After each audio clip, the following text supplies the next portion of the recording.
Grande Robinho! Olá! E aí, Gil, Como como é é que que você tá? tá, cara? Pô, Pô, maravilha, maravilha. tudo na Que mais bom, que perfeita bom. paz. É, Pô, tô muito infelizmente, feliz né? de participar, de ser convidado aqui nesse projeto aí que é muito importante para todo mundo. Acho que a galera do ensino médio, não só para o pessoal do ensino médio, mas para todo mundo é interessante ter uma noção de mercado financeiro, um pouco de educação financeira mesmo. Acho que falta Uhum, isso. Eu acho que o teu, essa ideia de trazer isso para o ensino médio, trazer para a discussão mais cedo, né? Porque eu lembro de ter começado a pensar em alguma coisa nesse sentido já quando eu tinha, sei lá, 20 anos, 19 anos, uma coisa assim. Já depois da é. adolescência, né? De pensar como Cara, funcionava e assim, tal. o grande lance é que, assim, tipo, você passou por isso também, né? A gente começa a ganhar dinheiro sem saber como lidar com dinheiro, né? Então, assim, por mais que seja, assim, tipo, um conhecimento básico e É, que, na minha modesta opinião, tinha que estar no ensino básico. Então, assim, tipo, tu termina o ensino médio, aí sem saber lidar com dinheiro. Aí vai para graduação. Aí também não sabe lidar com dinheiro. Aí Aí sai da graduação, começa a trabalhar, começa a ganhar dinheiro sem saber lidar com dinheiro, e aí tu acaba fazendo algumas besteiras. Pô, assim, tipo, besteira no caso é pagar juros, né? que a gente Começar tem para aqui, falar hoje, cara? cara, velho, hoje a gente vai falar sobre globalização. E aí, assim, Bom, tipo, é um mega tema, né? Porque, assim, tipo, principalmente porque cai no vestibular e, assim, tipo, as relações internacionais abordam esse tema, a economia aborda esse tema, né? Então, assim, pô, tem um texto do Theodore Levy, né? Tu deve conhecer, né? A ah, Terra plana. Né? Eu sei disso porque eu estava discutindo com meu filho, né? Que faz relações internacionais. Aí ele falou, poxa, não tem um texto, cara, do Theodore Levy, né? A Terra plana. Não porque é plana sim. de fato, mas plana no sentido de que acabaram as barreiras geográficas nas relações entre países, É. né? E assim, para falar disso, hoje eu trago para vocês o Robson Jorge, ou para os íntimos, o Robinho, Eu mesmo, estou para aí. falar um Estamos pouco juntos. sobre Pô, falar um pouco sobre globalização.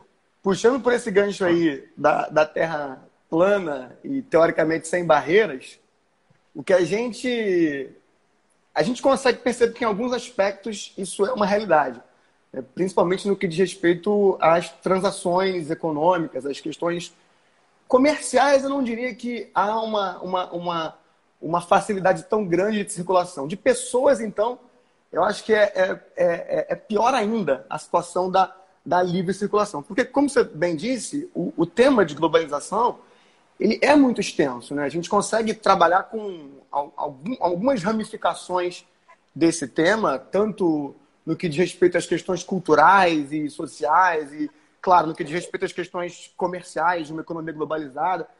É um tópico que é muito amplo e que, em certo aspecto, a gente realmente visualiza uma redução de barreiras. Eu costumo usar algumas palavras-chave, alguns termos-chave, até para facilitar um pouco o entendimento da galera do ensino médio, né?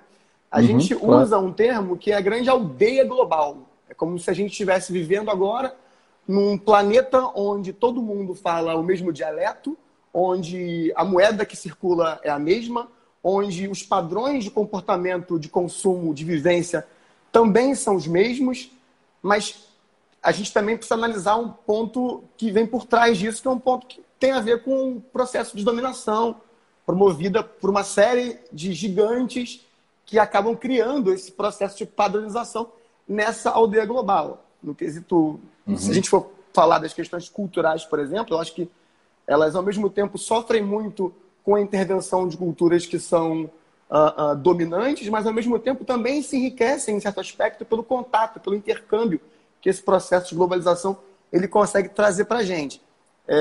Tem quando dou minhas aulas de globalização, eu sempre falo de um vídeo que eu vi em relação ao Ariano Suassuna e ao Chico Science, né? Os dois pernambucanos, os dois do Recife. Existe um conflito geracional muito grande, cultural, entre os dois, porque o Ariano Suassuna é muito mais tradicionalista, muito mais conservador naquelas que são as culturas tradicionais do Recife.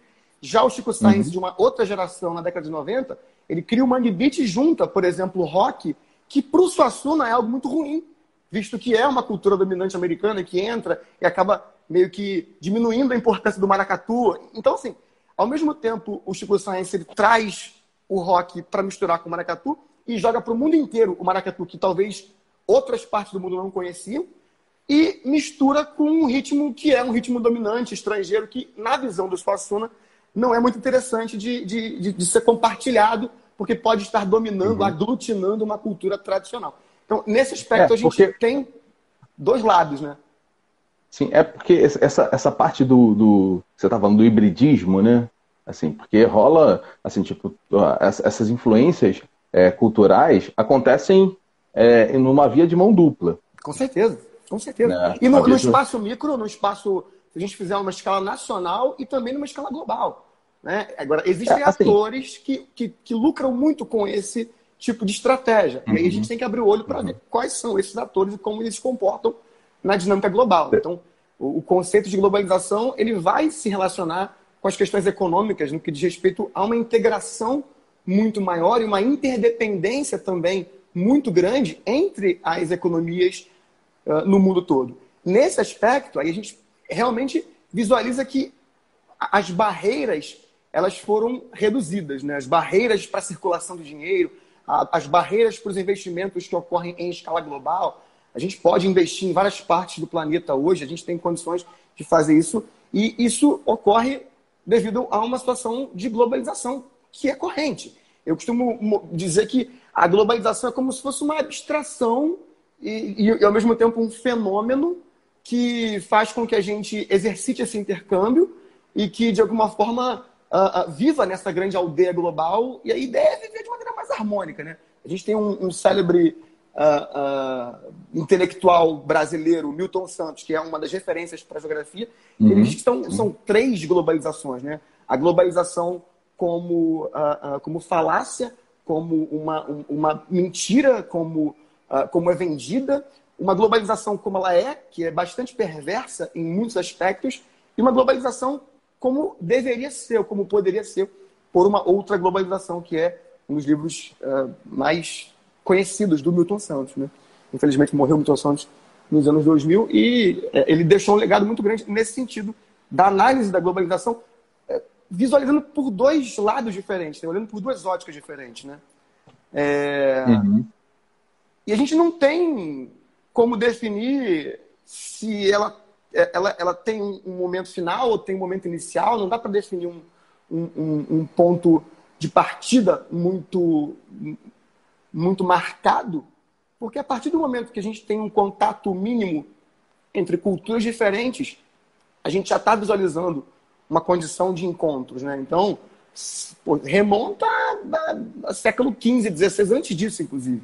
Mas, só que a gente tem mais registro mesmo da vivência econômica do planeta, da vivência, inclusive, de contatos pós grandes navegações. Né? É difícil a gente perceber um pouco daquilo que foram as grandes navegações, sei lá, chinesas da Ásia, que já estavam nesse rolê já há um tempão. Mas a ideia da globalização é, de fato, esse encontro, né? É o intercâmbio, é a conexão que vai acontecer em diversos aspectos e, de maneira geral, a gente tem esse fenômeno acontecendo agora, consolidado, eu diria, a partir, né, da década de 70, alguma coisa nesse aspecto, e vivemos hoje dentro de uma dinâmica nesse sentido.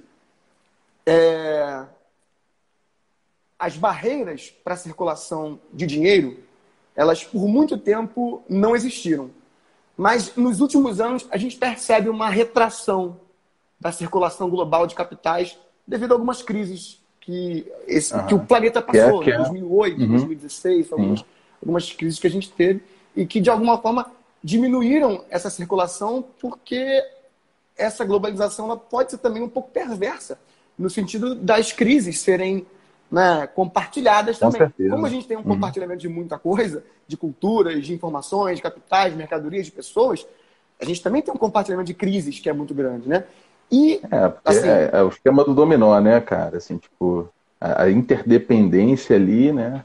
É Assim, isso, tipo, cara. quando um começa a cair, interfere no outro, que interfere no outro. Você tem que ter um jogo de cintura muito, muito bom e um plano de ação muito grande para não sucumbir, e é muito difícil não sucumbir, a essa lógica de uma crise que pode ser muito mais profunda ou muito menos profunda em alguns países, né? A China, por exemplo, foi um país que não teve uma crise tão aprofundada, teve, obviamente, como todo mundo teve, mas ela conseguiu se resolver de uma certa maneira dentro desse contexto globalizado, porque ela conseguiu direcionar um pouco do consumo para dentro do próprio país. Então, como a lógica capitalista é dependente de uma situação de consumo, existe uma realidade de consumo que faz com que essa globalização funcione também, mano, a China conseguiu se fechar um pouco e direcionar a produção industrial dela para o mercado interno, que tem 1,5 bilhão de pessoas, né? Então, mano, eles conseguiram meio que tomar uma porrada da crise, mas conseguiram se recuperar com um tipo de estratégia um pouco mais arrojada dentro desse quesito econômico e, de alguma forma, reduzindo um pouco a dependência daquilo que é o externo. Sim. Ficar isolado também é muito ruim, né? Eu acho que os períodos que a gente passou aí de Guerra Fria e de economias socialistas muito isoladas, a Coreia do Norte, por exemplo, hoje, com uma economia comunista que é extremamente isolada, a Albânia, né, também, a gente tem alguns exemplos de como é difícil a vivência, ou como pode ser difícil, também é difícil saber como é exatamente lá a vivência dos caras, mas como pode ser difícil a vivência de um certo grupo que não tem o contato com o resto daquilo que são as tecnologias que estão sendo desenvolvidas dentro desse contexto da globalização, né? Enfim. É muito grande, né? Pô, o assunto é extenso. É assunto, para umas 5 lives aqui. Pô, nem fala, cara. Com certeza, mano. Mas deixa eu te perguntar, Robinho. Diga. Assim, tipo, quando a gente fala de revolução industrial, sim, né? Hoje em dia, aquela frase times money, né? Que, poxa, é clássica lá né? Assim, tipo, faz sentido ainda? Não faz sentido ainda? Porque é uma frase da segunda revolução industrial, né? Sim, com certeza. A gente tem 3 revoluções, né? Teoricamente. Não vai, desculpa te interromper. O coronavírus hoje acelerou esse mundo para a internet 5G, né? Isso vai ser, já é ou vai ser uma outra revolução industrial? Então, a gente tem, de maneira registrada, 3 revoluções industriais e, teoricamente, estamos vivendo uma 4ª revolução. Né? Alguns estudiosos, alguns intelectuais já afirmam que estamos vivendo a 4ª revolução, mas é muito difícil a gente perceber no nosso dia a dia o momento de uma revolução. Dá para estar acordando de tá um cheiro de revolução hoje, né? É difícil você perceber o que é revolução no momento que você está vivendo ela. Não dá, né, cara? É um processo corrente. A gente vai ter a primeira revolução lá no século XVIII, a segunda revolução no século XIX e a terceira revolução, que é a mais próxima da gente, no século XX, já na década de 70. Com a segunda revolução industrial, surge a dinâmica da produção fordista, do modelo de produção fordista, de um tipo de modelo que é uma estratégia de administração, no fim das contas. É uma estratégia de administração e de produção, também, é claro, porque ela vai implementar na lógica das atividades fabris um tipo de estratégia onde você vai ter, por exemplo, a produção em massa, onde você vai ter a inserção da linha de montagem, algo que até então não existia. Na primeira revolução industrial, nós não temos um modelo produtivo definido, como temos na segunda e na terceira. Porque na terceira revolução a gente vai ter um modelo flexível, um modelo também chamado de modelo toyotista, que surge a partir da década de 70. Na segunda revolução industrial, essa frase do times money, é uma máxima que eu acho que a gente continua usando até hoje. A gente tem uma outra percepção também do que é o tempo, que é também uma outra abstração, mas o times money em alguns aspectos também que são muito exploratórios. Por exemplo, quando a gente pega o salário de alguns países, salário de algumas pessoas, de alguns países do fordismo periférico, que ainda existe hoje, né? O fordismo não morreu, ele está vivo hoje ainda e ele é muito presente em algumas nações periféricas do Sudeste Asiático. Você pegar Laos, Camboja, Vietnã, Tailândia, Indonésia, que são países que recebem muitas indústrias do mundo todo. Você pegar o salário dessa galera, é um salário que é contabilizado em fração de segundo. Então, times money, né? Os caras têm um salário contabilizado pelo tempo que ele está trabalhando ali, e se ele parar um segundo, ele ganha menos. Isso é real. Nós temos uma lógica de times money, por exemplo, quando a gente estimula o modelo de fast food e vive o modelo globalizado também de fast food, e não entende que esse fast food é uma estratégia para fazer também a gente almoçar muito mais rápido e fazer com que o indivíduo volte para trabalhar também, porque times money. Só que aí, dentro de uma lógica exploratória, esse times money é money para outra pessoa. Mas assim, esse times money continua vivo ainda, tá ligado? A gente também não pode dar mole no tempo a ponto de gastar tanto tempo da nossa vida pagando juros. Isso também dá pra gente, como a gente falou no início, né, dessa live. A gente viveu muito tempo pagando juros e, de uma forma geral, passamos um tempo enorme perdendo dinheiro. A gente poderia perceber que o dinheiro, o tempo, ou o tempo bem gasto, seria uma estratégia para continuar mantendo dinheiro, absorvendo, sei lá, né? Não deixando de perdê-lo, de gastá-lo. Do pagamento de juros é que, assim, tipo, talvez ali no micro, né, assim, tipo, ali, né, no exato instante que você está pagando os juros, aquele dinheiro ali não faça tanta diferença para você. Mas se você corrigir, né, assim, tipo, se você não tivesse pagando juros, tá, e você, de certa maneira, aproveitasse aquele dinheiro ali, que foi fruto da sua força de trabalho. Sim, claro. Né? Assim, tipo, corrigido daquele dinheiro ali que você não utilizou de fato, né? Você está pagando juros, corrigido por, sei lá, 30 anos para frente, cara, assim, pô, dá uma diferença muito grande. Só para você ter uma noção, botando numa taxa de juros de 10% ao ano, que é bem investimentos que a gente conhece são bem plausíveis, né? É plausível. Né? Isso dá aproximadamente 0,8% ao mês. Né? R$100 durante 40 anos, R$100. Para cada R$100 que você deixa de pagar, para cada R$100 que você paga de juros, você deixa de aproveitar depois de 40. Eu sei que 40 anos, pô, mas 40 anos, tal, uma hora chega, né?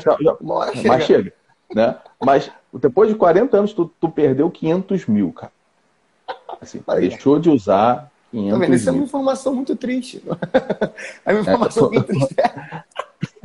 É bom que a abrir os olhos para isso, né, cara? É por isso que para cada 100, toma para cada R$100, velho. Aí fala assim, pô, mas 40 anos, cara, pô, assim, mas você, vai financiar uma casa em 35 anos, pagando de juros muito mais do que R$100 por mês. Muito mais, com certeza. Muito mais. Então, assim, tipo, quanto que da sua força de trabalho, no futuro, que é quando você mais vai precisar, você deixou de capitalizar para você, né?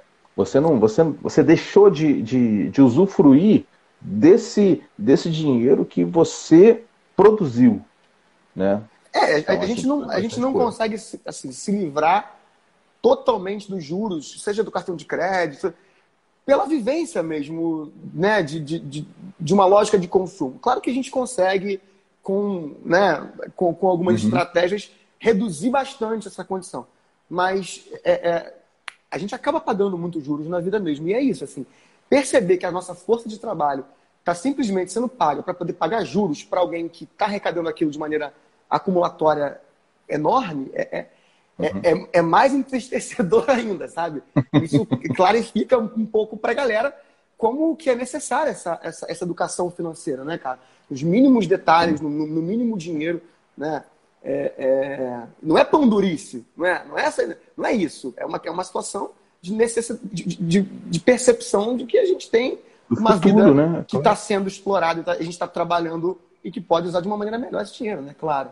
Então, assim, voltando para a pergunta que você fez, só para finalizar esse questionamento.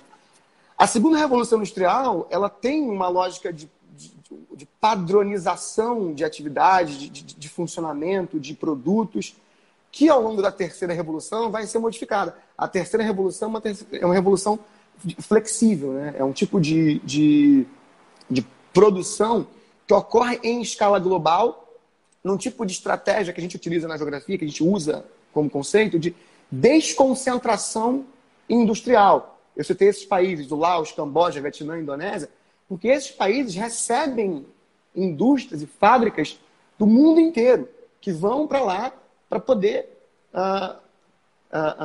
usar um pouco das vantagens que esses países oferecem. Seja a mão de obra mais barata desses países, seja a dinâmica, né, dos impostos desses países que são reduzidos, seja porque a gente hoje tem transportes que são muito melhores. A revolução, a terceira revolução, ela foi uma revolução técnica, científica, informacional e técnica científica no que diz respeito aos transportes, principalmente. Informacional no que diz respeito à informação, à internet, né? Eu costumo dizer que a gente tem 3 revoluções industriais e tem um ponto-chave, pelo menos, em cada uma delas, para dizer que é revolução. Porque a revolução não é uma coisa simples. Revolução não é uma coisa que você... não, vou fazer uma revolução, vai começar de hoje para amanhã, você vai conseguir. Não, não é assim. Tem coisas que são revolucionárias que continuam acontecendo por um longo tempo. Por exemplo, na primeira revolução, a máquina a vapor é revolucionária. A gente usa até hoje a máquina a vapor. Então, isso é uma revolução. Não tem como dizer que não é. A gente continua usando até hoje. Depois de, sei lá, 500 anos, 400 anos. Aí você chega na segunda revolução industrial. Petróleo, motor a combustão interna. Mano, isso também é uma revolução. A gente vai usar isso para sempre. Claro que a gente vai conseguir, na terceira revolução, ter outros tipos de combustíveis, ter outra forma de produção energética também. Mas é um tipo de produto utilizado, por exemplo, que é o petróleo, que é um combustível que a gente usa em tudo no nosso dia a dia. Plástico. Não tem como pensar numa indústria sem plástico, né? Claro que o mundo hoje está sofrendo as consequências do ambiente, o meio ambiente está sofrendo as consequências dessa quantidade enorme de plástico espalhado pelo mundo. Mas o plástico a borracha sintética, enfim, são materiais que não existiam na natureza e foram criados na segunda revolução. Na terceira revolução, você vai ter internet. Não dá para viver o mundo, nunca mais a gente vai ver o mundo sem internet. Nunca mais. Né? A gente pode usá-la para uma quarta revolução. E aí discute-se muito de uma quarta revolução, que é uma quarta revolução de uma inteligência artificial, por exemplo. Né? Dos algoritmos que perseguem a gente. Né? Já se ensaiam hoje, né? Isso com certeza é uma nova configuração de um capitalismo globalizado, de uma dinâmica de comércio que busca o cliente onde o cliente está. Então, você não está simplesmente vendendo para o mundo ou para o mercado. Você está identificando o cliente que você quer e dando para ele aquilo que ele, teoricamente, mostrou que quer. Mas, ao mesmo tempo, tem também toda a dinâmica da invasão de privacidade. Porque o lance da ciência de dados. Todo mundo sabe o que você está buscando. E aí você fica meio que refém dessas estratégias comerciais que vão em busca da gente, nós que somos os clientes, e a gente acaba ficando preso numa bolha comercial, num mesmo tipo de produto, ou a gente cria algumas bolhas, né? Fake news também, né? Fake news, com certeza. Isso aí, se a gente entrar nesse aspecto, então, a live vai durar 6 horas, tá ligado? Mas, assim, a gente vive numa lógica comercial onde o cara que quer vender para você qualquer coisa, ele vai saber quem é você antes de você conhecê-lo. É o contrário do processo. A gente está vivendo isso agora. Assim. Então, é difícil definir como vão ser os próximos anos dentro desse aspecto. Se vai haver algum tipo de fiscalização nesse sentido. Se existe condição de alguma estratégia por parte dos governos, por parte do Estado, enfim, no sentido de fiscalizar um pouco essa situação, eu vejo que é mais difícil isso acontecer. Né? A gente vem vivendo, desde a década de 70, dentro de uma lógica neoliberal. Esses termos a gente fala muito em sala de aula. Né? O modelo neoliberal é um modelo que é uma doutrina econômica onde você tem a redução da intervenção do Estado, onde as empresas acabam dominando a dinâmica de funcionamento do mundo. Então, se você deixar nas mãos das empresas, a chance das empresas estarem apenas só lucrando e buscando o próprio lucro é enorme. O Estado, ele, de certa forma, serviria como uma proteção nesse sentido para que aquela nação não tivesse tão suscetível aos interesses de empresas de outras partes do mundo que não estão ali controlando. Então, empresas transnacionais, né? Sim, elas são empresas... Exatamente, muito bem. São as empresas transnacionais, porque a palavra transnacional, ela remete tipo, você transcende a ideia da pátria, você ultrapassa a fronteira, você ultrapassa o patriamento. Eu sempre falo em sala de aula, tipo, a Google, ela é uma empresa americana? Não. A Google é a Google. A Google, ela é uma instituição própria, que tem o próprio funcionamento, o próprio objetivo, o próprio padrão de lucro. Ela é um organismo individualizado que, claro... Google, Apple... A Google, a Apple e mais se diversas outras. Né? Se você procurar, assim, tipo, fotos da Apple nos Estados Unidos, tu vai ver só escritório. Escritório, sala de reunião, tudo mais. A fábrica tá longe. Onde é que faz o iPhone? Cadê o MacBook? Tá a fábrica? Onde é que os caras estão fazendo essa parada? Não é possível. Onde é que tá? Onde é que tá a fábrica? Não tá lá nos Estados Unidos. A fábrica tá longe pra caramba, velho. Mas aí por que ela tá longe? Porque é possível hoje estar longe. Porque simplesmente pelo fato de que existem transportes mais modernos que facilitam essa circulação em escala global e que fazem com que uma fábrica que antes estava perto do consumidor, agora possa estar muito longe do consumidor, que é o maior consumidor. Claro que lá na Ásia você vai ter, muitos consumidores, né? Mas não é esse o objetivo dessas grandes empresas, buscar os consumidores no local onde eles estão. Não. Essas empresas querem buscar as vantagens no que diz respeito à mão de obra, aos impostos. Obviamente, na China você consegue misturar duas coisas, né? É o maior mercado do consumidor do mundo. Tem 1,5 bilhão de pessoas que cada vez mais se tornam mais consumistas. Essa é uma realidade na China. Então, enfim. O poder de compra deles aumenta, né? Tá aumentando. O salário deles é maior que o nosso já, o Gil. O salário da China, que a gente sempre definiu como um salário muito baixo, como ele já se apresenta, inclusive pelo poder de consumo dos caras, melhor do que o nosso. Melhor do que o nosso operariado brasileiro, sabe? Sim. E isso é muito triste, né? Pensar num Brasil que está numa condição pior do que a chinesa no que diz respeito à exploração do trabalho, tá ligado? Então, assim, a gente tem muito para melhorar aí. Não, com certeza. É um desafio. Entendeu? Cara, não sei se eu consegui responder Explicou. Eu tava viajando muito, né? Quando saio daquela segunda Não, mas tá. E caminha pra terceira, mano. É muita coisa pra discutir, pra ramificar, sabe? Desculpa, te interrompi de novo. Nada, pô. E Robinho, assim, voltando a falar da parte dessa interdependência entre países. Hoje, os países emitem títulos da dívida interna, da dívida pública, né? Aqui no Brasil tem o Tesouro Direto, né? Que tem várias classificações. Nos Estados Unidos são os bonds americanos, né? E assim, tipo, outros países podem comprar títulos da dívida pública, por exemplo, dos Estados Unidos, né? E assim, tipo, hoje em dia fica mais difícil ter guerras, assim, como se fosse a Segunda Guerra Mundial, dentre outros motivos, né, de motivos bélicos, nucleares e tal, tem a parte dessa interdependência econômica. Por exemplo, a China é o país, né, que mais tem títulos públicos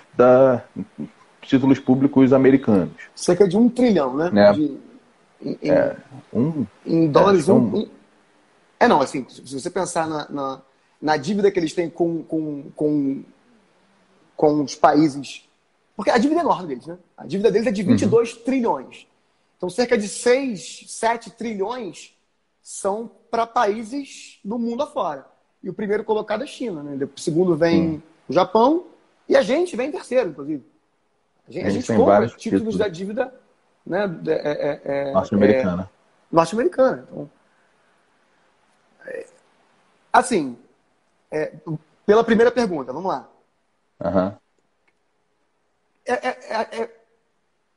As guerras hoje, físicas, elas, de fato, são mais, vamos dizer assim, caras do que uma guerra comercial.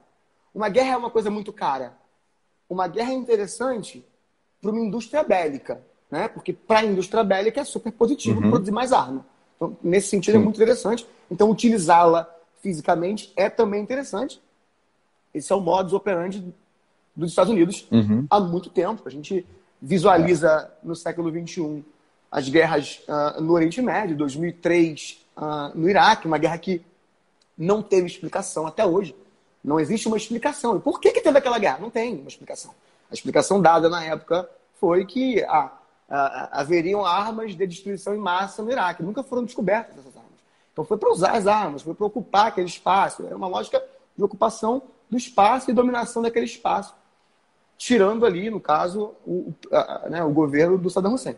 Enfim, hoje em dia é mais difícil que esses confrontos ocorram, porque uma guerra é algo muito caro. O presidente que mais se endividou relativamente na economia americana, que fez com que a dívida pública americana aumentasse drasticamente, foi o Obama. Muito porque ele gastou com as tropas que estavam lá e que precisavam voltar. Muito é gasto com a guerra. E muito foi gasto pelo Obama nessa situação de, finalizar a guerra. Vamos acabar com essa guerra, vamos tentar fazer com que isso seja, essa guerra seja retirada de lá, essas tropas sejam retiradas.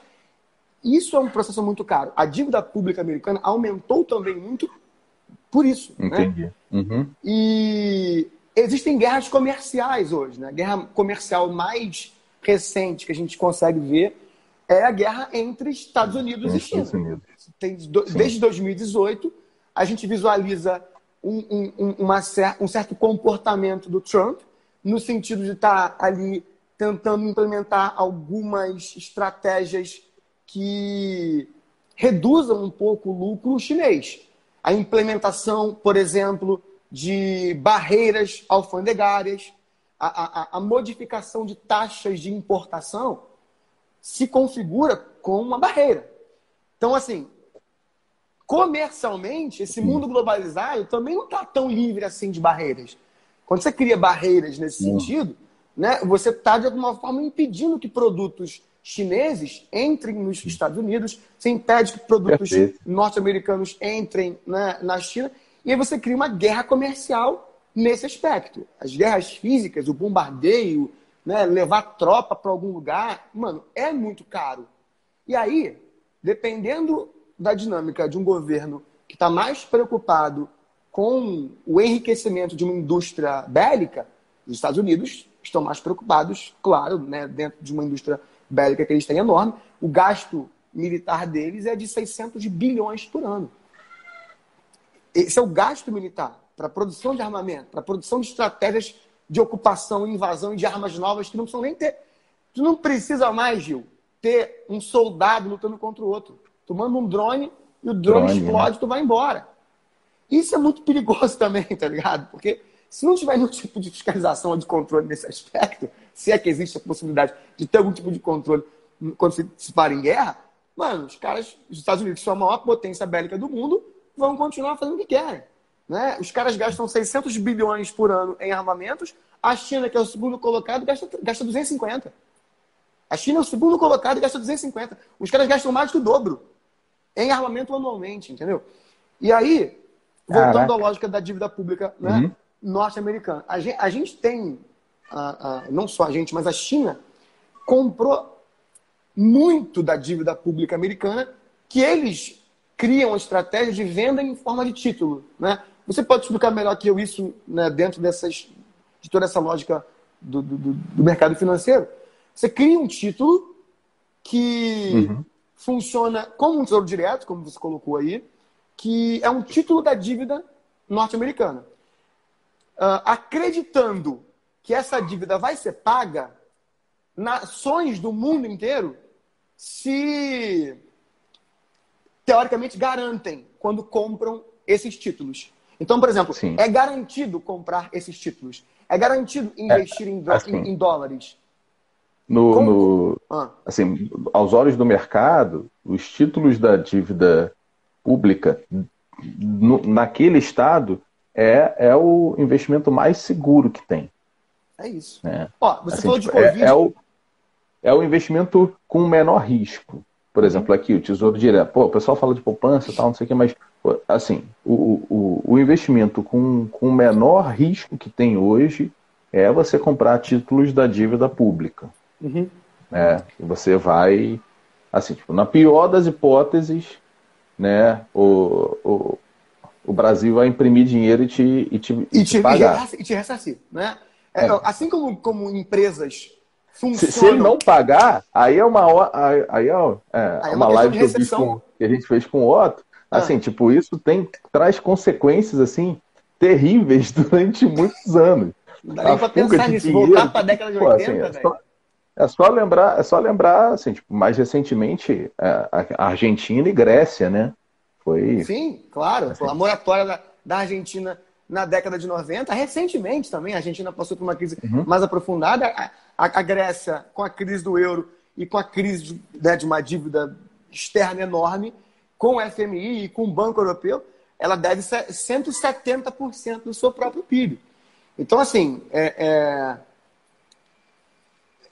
que para país emergente é absurdo, essas né? nações, a Grécia, por exemplo, elas não são tão confiáveis no que diz respeito ao investimento que a gente pode fazer em escala global. Agora, título da dívida pública americana é confiável, mas também tem um cuidado. A crise de 2008 ocorreu porque os títulos vendidos das hipotecas norte-americanas, subprimes, estavam furados Uhum. também, né? Então foi uma crise em Cara, escala global tem que os tem americanos dois filmes espalharam para o mundo sensacionais. todo. É, Tem dois filmes a grande sensacionais. aposta, vou falar da grande aposta? A Grande Aposta Esse é e bom, esse tem é um bom. outro que eu vi na HBO, cara. Pô, esqueci o nome do filme. Mas que conta a crise de 2008 aos olhos do Fed. Sim, sim.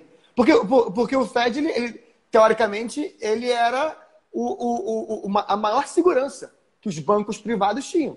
Porque os Uhum. bancos começam a emprestar dinheiro para todo mundo, o crédito vai lá em cima, a inflação também sobe, só que o salário não sobe com a inflação. Se o salário não sobe, as pessoas que se endividaram botando 35 Too anos para pagar a Big to casa. Fail. Oi? Qual o Too nome? Big to Fail. Too É big to grande fail. demais para quebrar. Uhum. E quebrou. Grande demais para quebrar. Grande demais para quebrar. Quer dizer, Que virou, quebrou. foi uma frase famosa do governo Obama, né? Não, grande demais para quebrar. Então, e assim, no fim das contas, eles não quebraram, mas chegaram a quebrar um pouco. De maneira Uhum. fraudulenta, em escala global, eles pegaram esses títulos furados de subprimes e venderam para a Europa, venderam para outras partes do mundo, que compraram títulos furados de indivíduos que não pagaram as suas hipotecas. Então, com a crise, né, das moradias, a crise, porque as pessoas não conseguiam pagar mais os títulos e os juros, que a gente Uhum. já falou aqui um monte de vezes hoje, os juros da hipoteca, os juros da casa CDOs. própria. Se você não consegue pagar esses juros, mano, tu vai perder tua casa, né? E aí, quando você tem uma quantidade enorme desses títulos sendo vendidos e as pessoas que deveriam pagar não pagam, a crise é iminente, né? No caso da dívida pública americana, você falou do Covid antes, eu acabei não respondendo, mas o Covid tem muito... tem um comportamento muito repetido. Crise econômica. Para onde que o dinheiro corre, Gil? Crise econômica global. Para onde o dinheiro corre? Para dólar e para ouro. E ouro. O ouro está valendo 2 mil agora, o ouro. Está 2 mil reais a onça de ouro agora. Por que é seguro? Porque é limitado. Ou seja, tem uma quantidade de ouro X que está ali guardada. Então, você continua mantendo o ouro como uma moeda muito forte, né? E, claro, o dólar como moeda de circulação global, a tendência é que com a crise, qualquer que seja a crise em escala global, os americanos recebam dinheiro do mundo todo porque eles são seguros. Então, mesmo com uma dívida de 22 trilhões e eles têm um PIB de 19 trilhões, eles, teoricamente, são seguros para receberem investimentos. A China, por exemplo, pode criar um colapso global se ela quiser liquidar isso. Imagina se tem ações, né, sei lá, da Gerdau. Aí tu, tem lá milhões de ações. Aí você simplesmente liquida aquilo tudo. Tu vai ficar bem, porque tu vai arrecadar um dinheiro porque aquilo está valendo o valor que, enfim, que foi pré-estabelecido.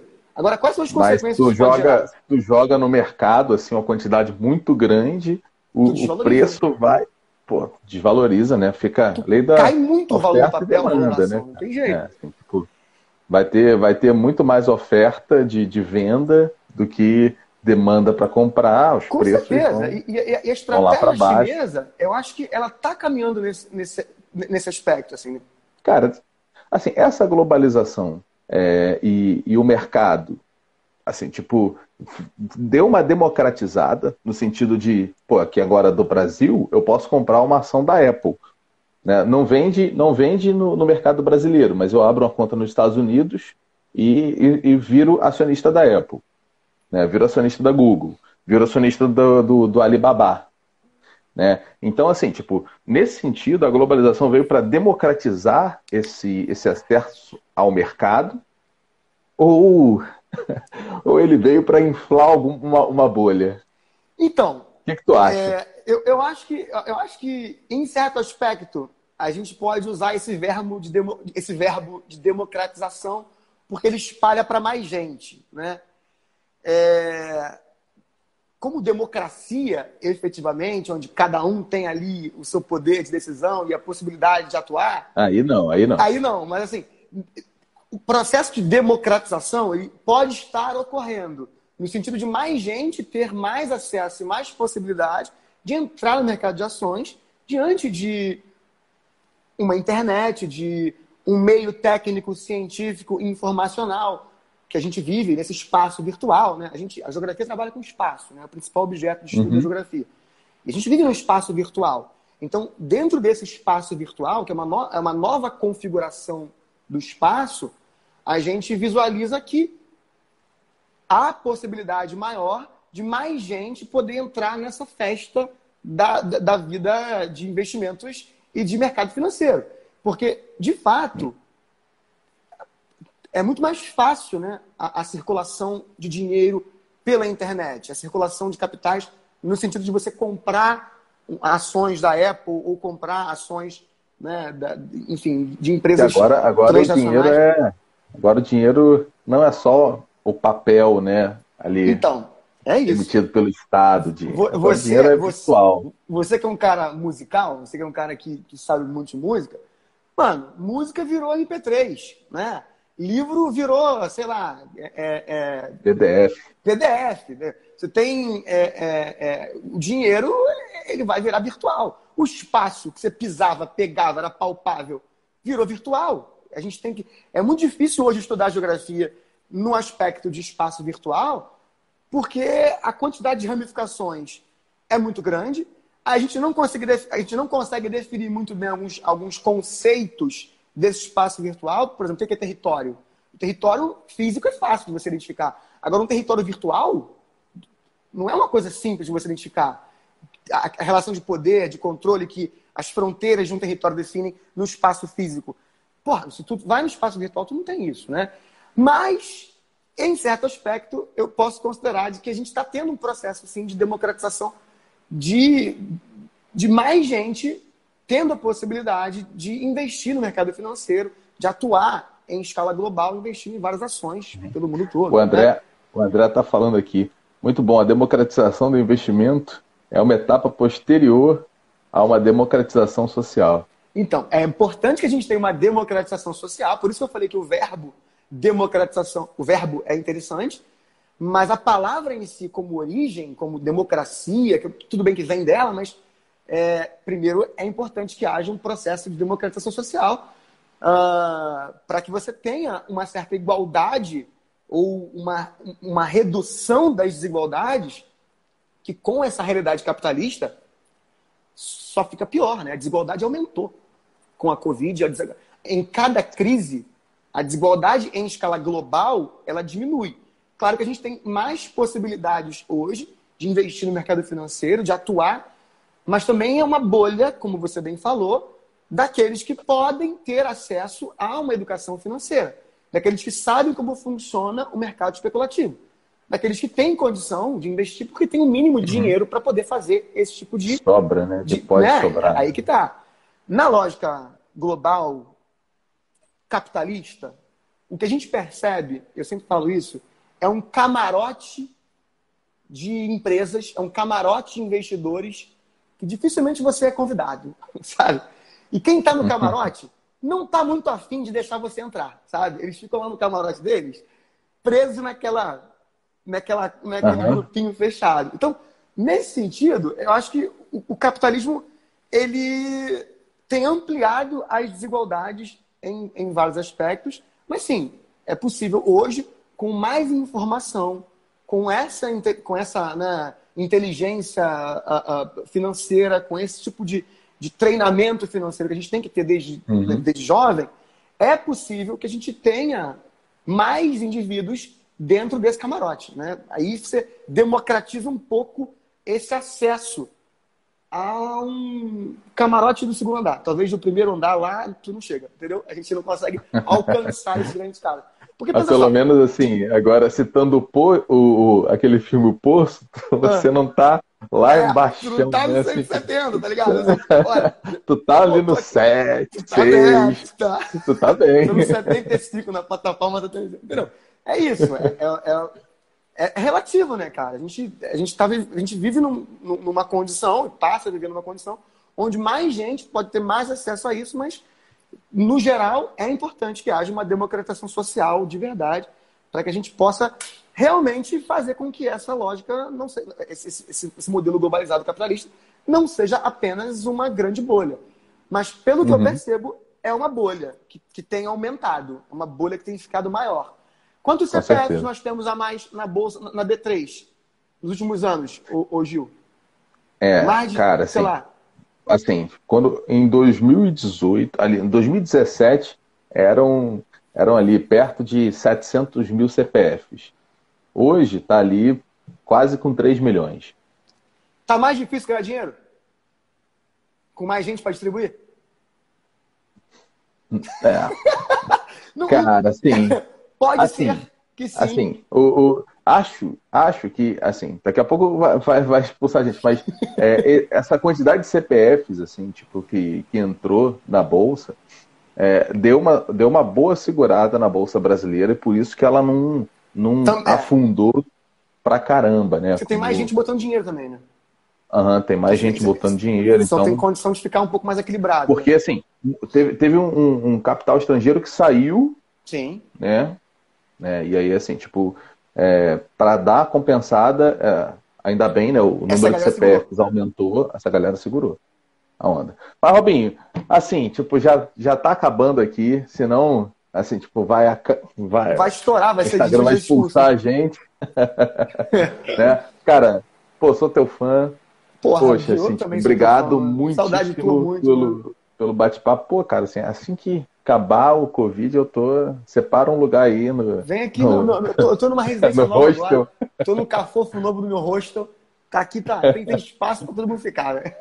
Maneiro. Separa um espaço aí no hostel pra mim que a gente vai aí tomar uma, bater um papo. Assim, com certeza, Gil. Com certeza. Saudade de você, meu irmão. Cara. Poxa, muitíssimo obrigado. Cara, eu queria ver se tinha algumas perguntas aqui para responder. Dá tempo? Será aqui? Vamos lá. Aqui, ó. A Tedeschi Gabi. Gabi tá falando. Falou do filme. Meu amor, falou do filme. O filme Operação Secreta. Tudo bom, Gabi? Ó, o Vitão. O Vitão entrou aí. Tá aí também. Pô, maravilha, maravilha. Né? Gil, vamos ver se a gente faz uma próxima aí, uma outra depois? Vamos, cara. Vamos sim. Pessoal, se tiver dúvida aí para mandar pro Robinho, manda lá pra gente, manda lá no direct, né? E aí o Robinho volta aí para responder. Vou ter o prazer de conversar com todo mundo aí. Maravilha. Agradeço muito o convite, cara. Esse projeto aí, redondinho. Tô gostando bem. Poxa, maravilha, cara. Valeu. Valeu. Obrigado aí. Valeu, gente, por ter assistido. Um beijo. A gente tá junto, firme e forte. Um grande beijo. Robinho. Beijo, meu. Beijo, meu irmão. Tchau, irmão. Valeu. Valeu. Tchau, tchau.